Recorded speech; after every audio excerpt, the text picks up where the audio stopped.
Okay, so we've all got to get rid of waste somehow. And so these next few slides are going to look at how different organisms and different animals are going to get rid of their nitrogenous waste in different ways. And so once again, anything that is bolded, underlined, and italicized, that's straight from your IB syllabus. So the syllabus point is that the type of nitrogenous waste in animals is correlated with their history, so their evolutionary history and their habitat. So we need to have a decent understanding of different types of animals, how what form their nitrogenous waste comes in, and how that relates to their habitat and their evolutionary history. But just before we do that, and before we have a look at that, we need to understand that excretion, which we've touched on, is the removal of waste products after breaking down amino acids. In land animals, this is done via, and I use the crude word pee, you can say urine, just whatever sticks better. So that's excretion. However, defecation is different. So defecation is the pooing process, and that is part of the digestive system.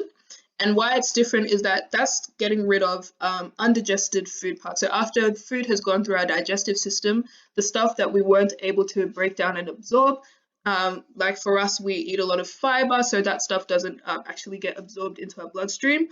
So fiber, and then for other animals that eat like fur and bones, that stuff is obviously not going to be able to be broken down. So all those undigested food parts and dead cells and things like that, that forms the poo. So that's a different system. That's the digestive system. Excretion is different. So we're looking at when we break down amino acids, we're going to have nitrogen as a byproduct of breaking down amino acids. And excretion deals with how do we get rid of that nitrogen byproduct from breaking down amino acids. So don't get the two confused. Today, our focus is going to be excretion. So remember, this is the removal of the byproducts of breaking down amino acids. So amino acids, nitrogenous waste, what are they? So here is a simplified representation of an amino acid. And so what is common to all amino acids is that they have a carbon backbone. And then off that central carbon, we've got a hydrogen. We don't worry about that too much. But critically, off the carbon as well, we have a carboxyl group. So this is some nice chemistry revision. We've got a carboxyl group. And what's going to be the star of today's show is the amino group. So that amino group is the NH2. So when we talk about the byproduct of breaking down this amino acid, so when we break this down, this amine group is going to be taken off, and that's going to be a byproduct. And it's toxic in the body, so we need to figure out how we get rid of it. So just to sum that up, so amino acids contain a carboxyl and an amine group. The amine group, NH2, obviously contains a nitrogen. When amino acids are broken down, this results in nitrogenous waste. So nitrogenous obviously meaning containing nitrogen. So nitrogenous waste is toxic to organisms, and it needs to be eliminated if it builds up too much. So we can't let nitrogenous waste build up too much. So we need to get rid of it, but different organisms, like I've already alluded to, they're going to get rid of that waste differently. So this is a nice little table I've drawn up. So we're looking at 3 different groups of animals. So we're going to look at aquatic animals, animals that live in bodies of water. We're going to look at mammals, primarily animals with vertebra, and we're going to look at birds and reptiles. So those are our 3 groups. Aquatic animals get rid of their nitrogenous waste as ammonia. So that's the form of their nitrogenous waste.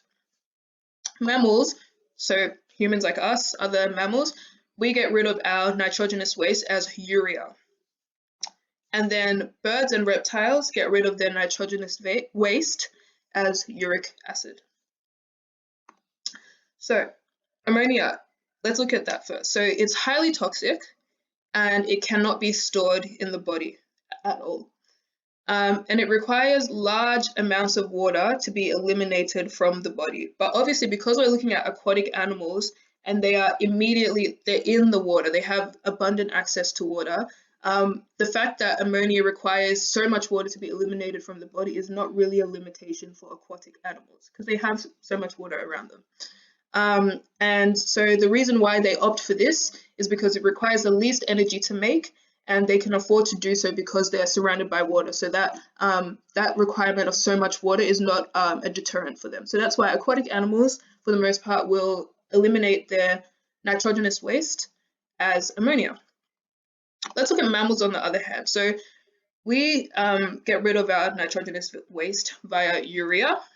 It is less toxic than ammonia. So we can store it at sort of low, moderate concentrations, whereas ammonia could not be stored at all. So that's pretty good for us. So we can store some of that urea, obviously not to a high amount, but to a moderate degree. And it only requires some water to dilute it out of the organism. And so this is good for us mammals because we don't always have immediate access to water all the time. And so we need to be able to store our urea for short periods of time until we can get enough water in our body to get rid of it. So obviously we don't live in the ocean or live in a lake or something, so we can't afford to have a method where we need water all the time. But something like urea, where we can store it for a little while until we build up enough water, is good for mammals, because mammals will eventually get to bodies of water. Maybe if we think about, I mean, for us, we get water every day. Humans are a little bit more sophisticated, but if we think other mammals, maybe they get to a body of water once every 2 days or once every 3 days. So it's good that they're able to store urea for some amount of time. But it requires a little bit more energy than ammonia to make. So those are the key points with urea. And then with uric acid, which is the method chosen by birds and reptiles, it is the least toxic. So out of the three, it's the least toxic, and as a result, it can be stored at much, much higher concentration. And this is a good thing because if we think about, for example, birds that do their emigration or migration, where they're on flight for, I say on flight like they're on planes or something, but they fly for such a long period of time. So they're not having access to water, so they need to be able to store that uric acid for a long time before they can get to water. And so the elimination of uric acid from the body requires like almost no water, and we know that because we see bird shit on cars all the time, and it's this like semi-solid paste where it's like there's barely any water in it. And so that's how we know that birds and reptiles, their uric acid barely requires water in elimination from the body. And so this is really good for birds and reptiles because they often go for extended periods of time without access to water. But a limitation of this method is that it requires the most energy out of the three to make. So we can see sort of a pattern there. So the one that's the most toxic requires the least energy to make, but the one that's the least toxic requires the most energy to make. So there's a bit of a trade-off there between toxicity and how long you're able to store, and then how much energy that requires to make it. So once again, ammonia is the most toxic, has the least energy to make, and then uric acid is the least toxic, but requires the most energy to make. So this is a nice little table to come back to. All right, so let's have a look at this idea of osmoregulators and osmoconformers. So all animals are either osmoregulators or osmoconformers. So that comes straight from your syllabus. And so what we're looking at here is another classification of organisms. So that first classification that we looked at was looking at what type of nitrogenous waste. So we looked at ammonia, urea, uric acid. So those are the three classifications. We can use a different method of classification, which is our osmoconformers and osmoregulators. So osmo relates to osmolarity and water. So we're looking at the concentration of salts and solutes in water. So that's what that osmolarity means. A regulator obviously is someone who controls or modulates, and then a conformer is someone who complies or matches. So if we put all that stuff together, an osmoconformer is going to match their internal conditions to the environment. So they have internal conditions that comply with or are equal to the osmolarity of the environment. So if we put an osmoconformer in plain distilled water, they're going to conform to that. So the osmolarity of their internal environment is obviously going to decrease. Whereas if we put that osmoconformer in a bucket of salty water, then the osmolarity of that organism is going to increase, because now we've put them in salty water, so they're going to try and match that and become more salty themselves. And then osmoregulators are going to keep their body's internal conditions at a specific set point, no matter what the environmental conditions are. So, looking at some pros and cons, osmoregulation obviously is going to cost more energy, because if an organism is in an environment where the environment is vastly different from the set point that that organism likes, it's going to take a lot of energy to maintain that set point, because we know due to concentration gradients and things like that, nature is going to want to balance it out, but osmoregulators try and resist that and keep at their set point regardless. So that's a con, that it costs a lot of energy. But a pro of osmoregulation is that that organism is able to maintain optimal conditions no matter where they are. And then obviously on the flip side, osmoconformers, the pro of that is that it doesn't require much energy. They just change with whatever the environment is. And then a con of that is they can't keep optimal conditions. So if we have an osmoconformer that likes to be salty, but then we pop them in fresh water, they can't keep their optimal internal conditions, because they're going to conform to the environment around them. All right, insects. So for some strange reason, the IB wants us to know about insects, but we'll comply with that and have a look at that briefly. So we talked about how in insects, the Malpighian tubule system is what carries out osmoregulation. So in mammals, remember the excretory system is separate to the digestive system. So excretory system is the pee system, digestive system is the poo system, for just very plain terms. So they're separate. But in insects, the excretory system and the digestive system are connected. So that's the difference there. So the system for pee and poo is the same in insects. And that system is called the Malpighian tubule system.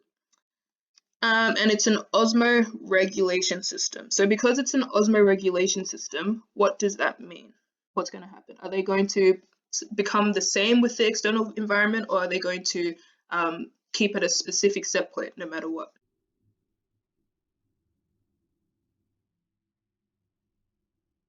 So they're going to regulate their osmolarity, and it doesn't matter what the external environment is, they're going to keep at that.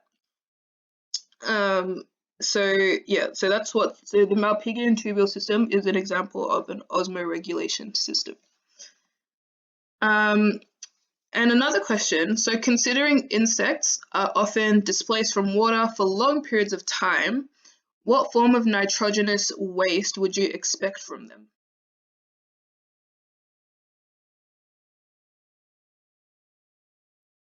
Yeah, it would be uric acid.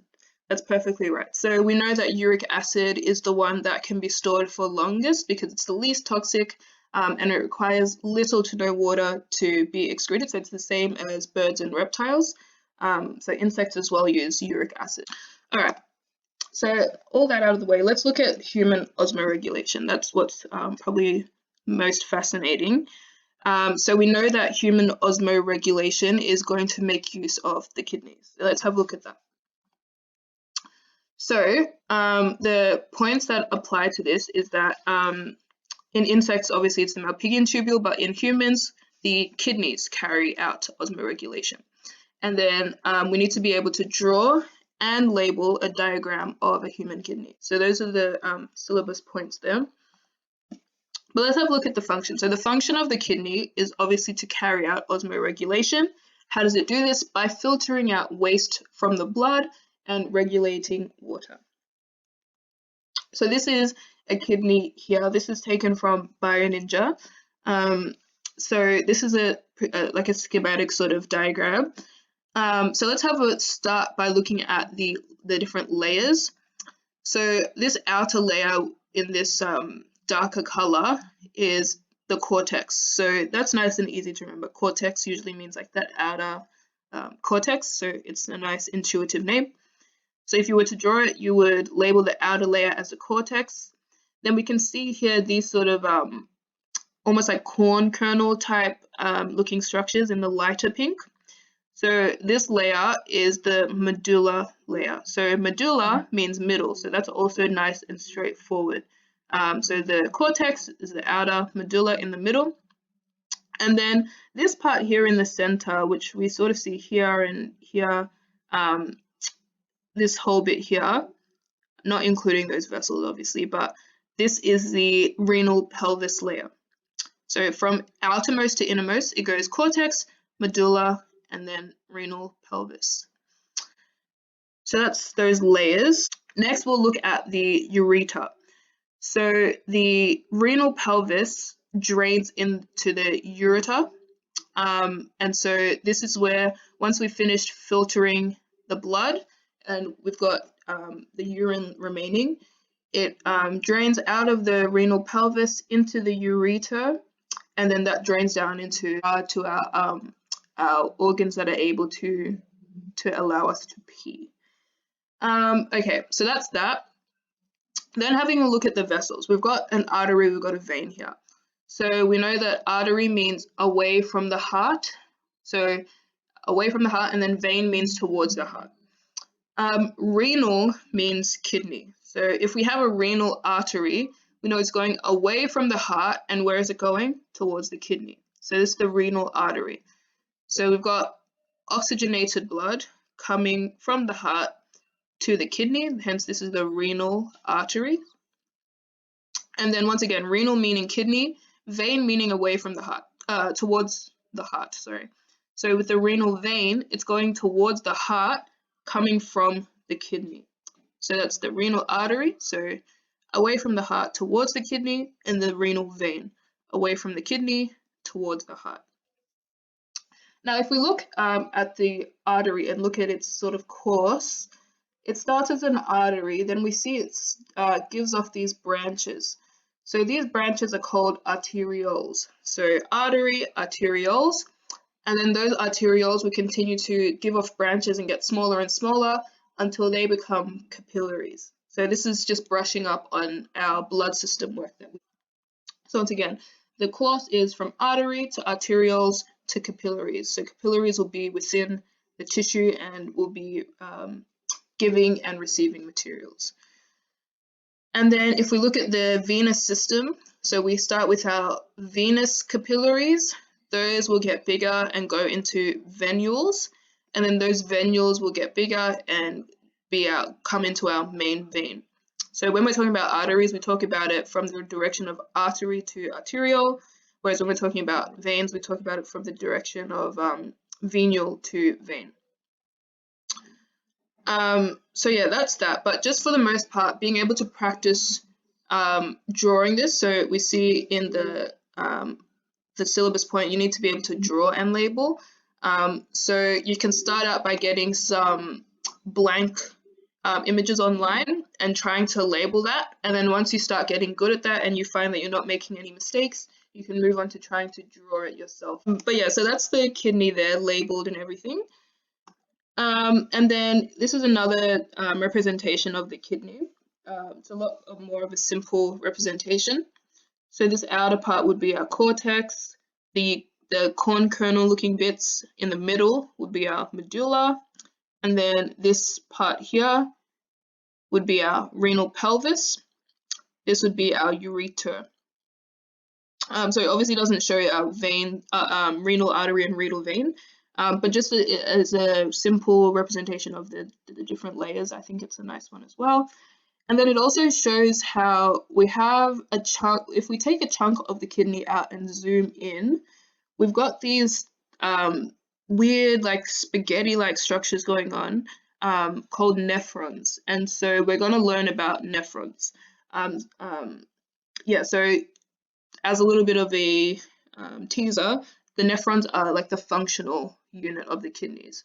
So the kidneys house the nephrons, but the nephrons are doing the main work. But if we look at it here, we can see that this is still our cortex. So this is this part. And then this part here, the medulla, would be this bit here. But more on that as we learn about the nephron, which is coming up now. So nephrons. we need to be able to annotate diagrams of the nephrons. So thankfully we don't have to be able to draw them like we do the kidneys, but we do need to be able to annotate them. And I find that it's good if you are able to draw a nephron, then you will be able to annotate one. But you'll never be asked in an exam to draw a nephron. You could be asked to draw a kidney though, so keep that in mind. So like I said, the nephron is the functional unit of the kidney. So it's the real deal. It's the one that's where the magic happens, in the nephrons. So each nephron, they're tiny. So we've got in our kidney, we've got like millions of nephrons. Obviously, we've just taken a little portion here and zoomed in and we see 2 nephrons. But realistically, throughout this entire kidney, we've got so many nephrons. And so each nephron has the following components. So we start out with a Bowman's capsule. Within the Bowman's capsule is a bundle of capillaries. So bundled capillaries called the, I've got a typo here, but it's called the glomerulus, which is a word I can never say. So glomerulus, so this B should be an M. The glomerulus sits within the Bowman's capsule. So obviously the Bowman's capsule is the part of the nephron. The glomerulus is not actually part of the nephron, it just sits within the nephron. The second part of the nephron is the proximal convoluted tubule. So there's 2 convoluted tubules. We've got a proximal one and a distal one. So proximal means it's closer to the Bowman's capsule, whereas distal means it's the one that's further away. Tubule, we know obviously it sounds like tubey sort of structure, and convoluted just means it's it winds around and around and in this sort of convoluted, complex manner. So we've got a proximal convoluted tubule, a distal convoluted tubule, and those convoluted tubules are separated by a structure called the loop of Henle. So it's literally a loop that goes down into the medulla and then back up. So a scientist named Henle discovered that, so that's why we call it the loop of Henle. So we've got Bowman's capsule. Within the Bowman's capsule is the glomerulus, which is capillaries. After the Bowman's capsule, we've got proximal convoluted tubule, we've got the loop of Henle, distal convoluted tubule, and then we've got a collecting duct. So I'll get you to say all of these out loud, just so we know the pronunciation.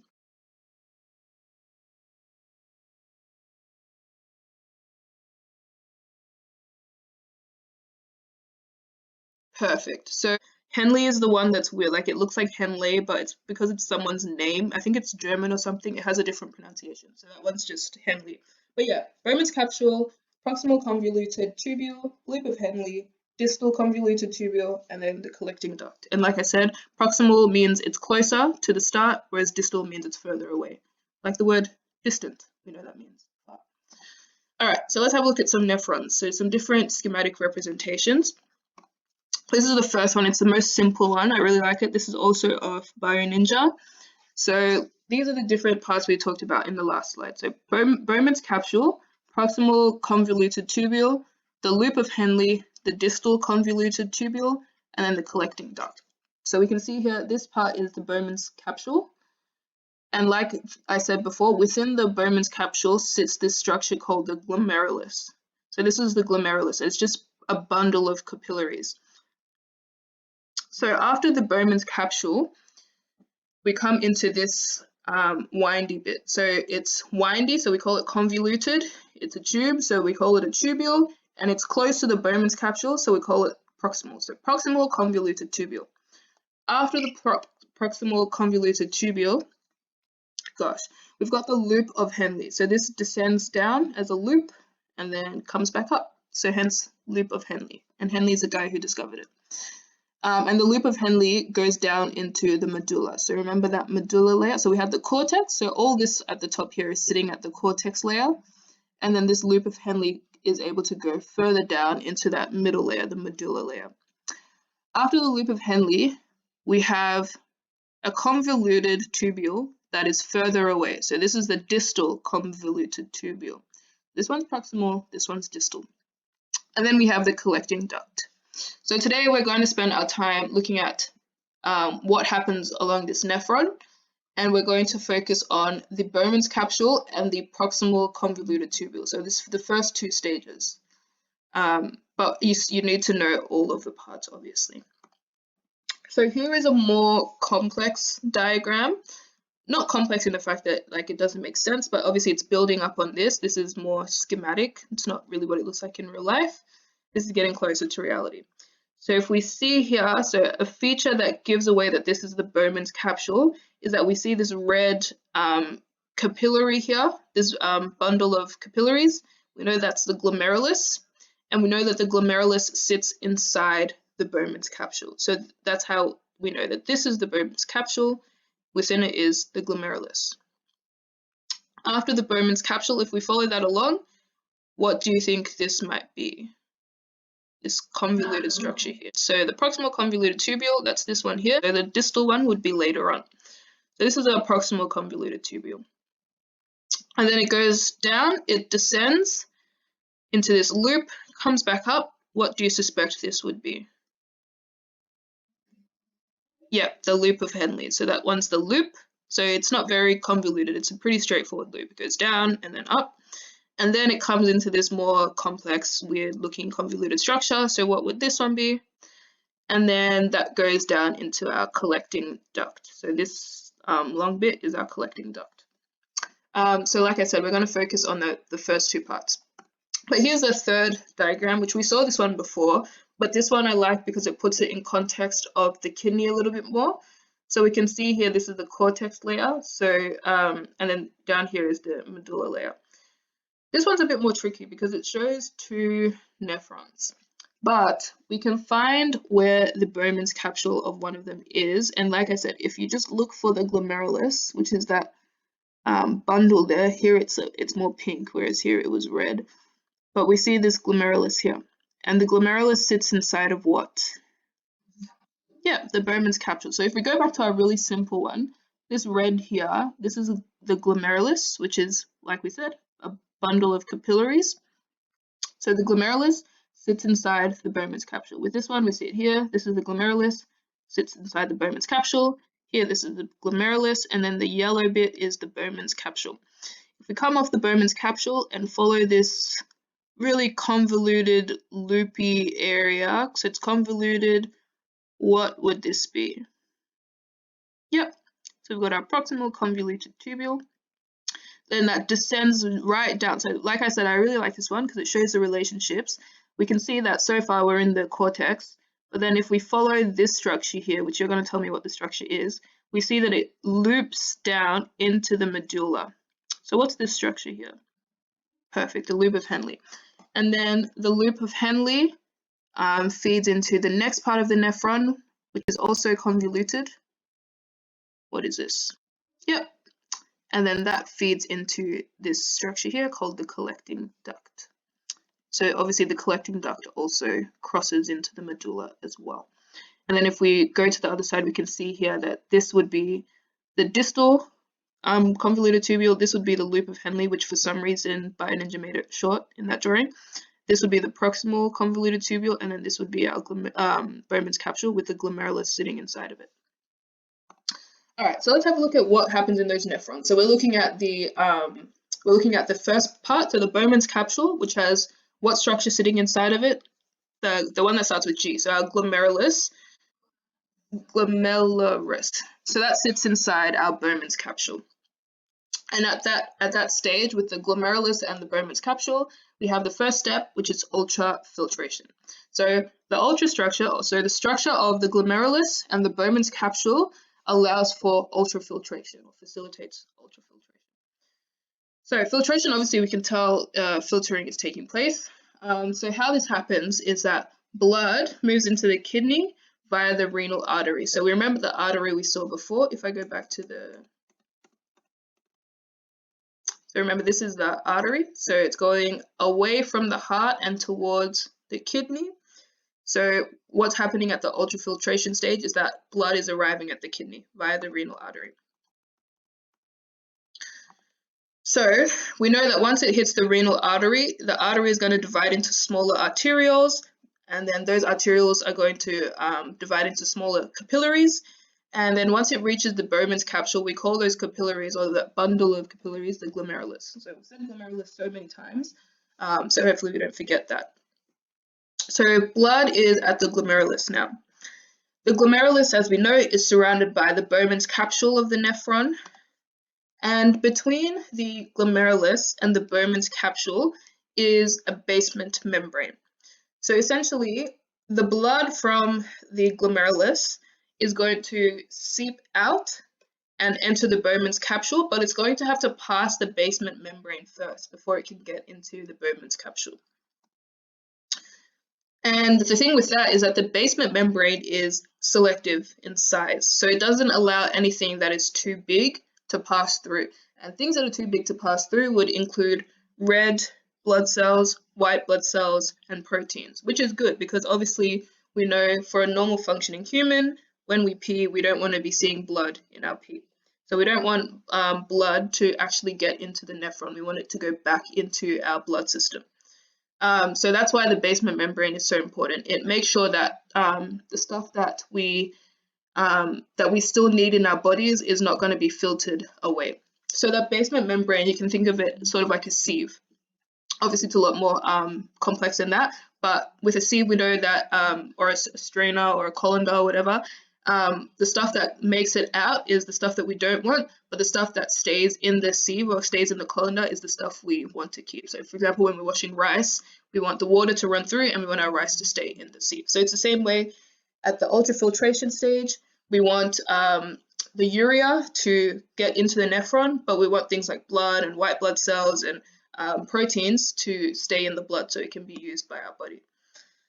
All right, so they remain in the blood. Anything that is allowed to enter into the glomerulus, so for example, our urea, anything that's allowed to enter is called the filtrate. So obviously the blood, white blood cells, red blood cells, and proteins do not make it into the filtrate. So hence, when blood is filtered, the filtrate formed does not contain any red or white blood cells or any platelets or any proteins. And obviously this is in when everything's going right. We know that there are some pathophysiological processes, something goes wrong and we see blood in our urine. So if that's ever seen, you contact a medical professional. So here's a diagram that I drew. Here is the Bowman's capsule, we can see. So it's that start of the glomerulus, start of the nephron. Within the Bowman's capsule, we have the glomerulus, which we know is just bundled up capillaries, network of capillaries. And we know that at capillaries, blood can diffuse out and in. So at this stage, blood is going to diffuse out. Here in purple is our basement membrane. So it has gaps in it, and I drew those gaps to represent how whatever is small enough to pass through will be able to make it into the Bowman's capsule, but whatever is too big to pass through these gaps will obviously have to get reabsorbed back into the glomerulus and go back to the blood system. So what cannot fit into the basement membrane?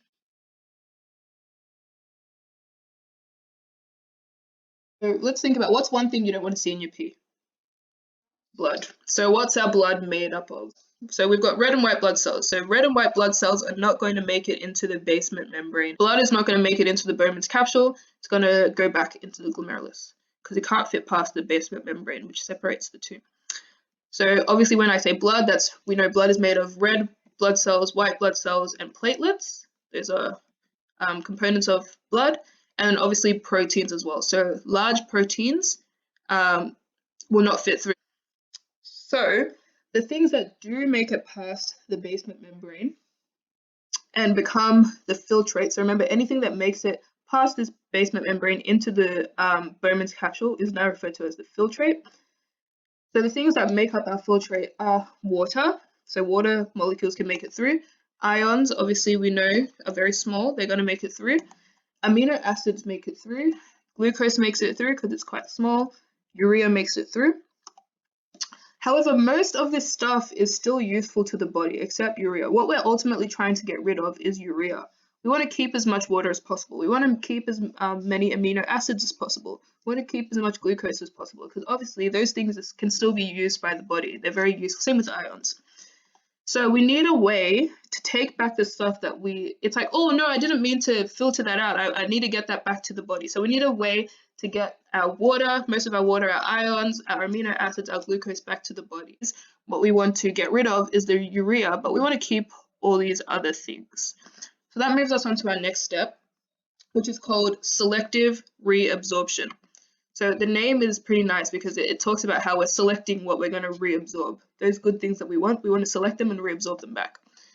So this happens in the proximal convoluted tubule. So we know that's the next part. So we had our Bowman's capsule. The next bit was the proximal convoluted tubule. So that's where selective reabsorption takes place. And there are many mitochondria in the cells that make up the proximal convoluted tubule. And this is because reabsorption is going to require active transport. So from your syllabus, you need to understand that the proximal convoluted tubule selectively reabsorbs our useful substances. So things like amino acids, like glucose, like water, and it's going to do so by active transport. So the proximal convoluted tubule is going to make sure we get our glucose back, all our amino acids back, all our vitamins back, all our hormones back. That's the stuff that we need. We worked so hard to get that into our body. We don't want to just pee it all out. So our proximal convoluted tubule is going to selectively reabsorb all those things back. It's going to be done via active transport. It's also going to absorb some of the water and some of the ions. So obviously we don't selectively reabsorb all our water, otherwise we would pee out powder. But around 65% will be selectively reabsorbed at this stage, and then the rest of the remaining 35% will continue into the nephron. Obviously we know water is not usually actively transported, it's transported via osmosis. But for the most part, selective reabsorption, active transport. To be continued.